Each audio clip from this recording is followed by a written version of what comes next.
সুপ্রিয় দর্শক, এই মুহূর্তে আমি আছি নারায়ণগঞ্জ জেলার ২৫০০ থানার ব্রাহ্মণী ইউনিয়নের নরিন্দী গ্রামে। আজ আমি আপনাদের দেখাবো শত বছরেরও পূর্বের ঐতিহ্য, কুটির শিল্প, বাণিজ্য, জীবিকা নির্বাহের জন্য এ এলাকার প্রায় শতাধিক পরিবার নারী পুরুষ সমানতালে কাঁচা বাঁশের চটা দিয়ে দিনরাত অক্লান্ত পরিশ্রম করে হাতের দ্বারা বিনাই করে পলো তৈরিতে ব্যস্ত হয়ে পড়েছে। ৪ থেকে ৫ জনে সপ্তাহে প্রায় ১০০টির মতো পলো তৈরি করতে পারে।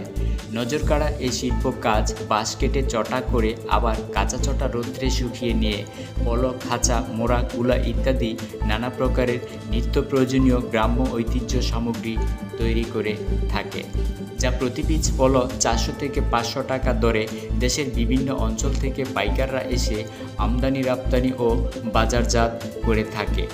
তবে এ পণ্যের চাহিদা থাকায় অর্থনৈতিক সচলভাবে জীবনযাপন করছে এ গ্রামের নারী পুরুষ কর্মজীবী জনসাধারণ, এবং অন্যান্য জেলার চেয়ে এ অঞ্চলের পণ্যের চাহিদা পাইকারদের হরদম চলছে রমরম বাণিজ্য।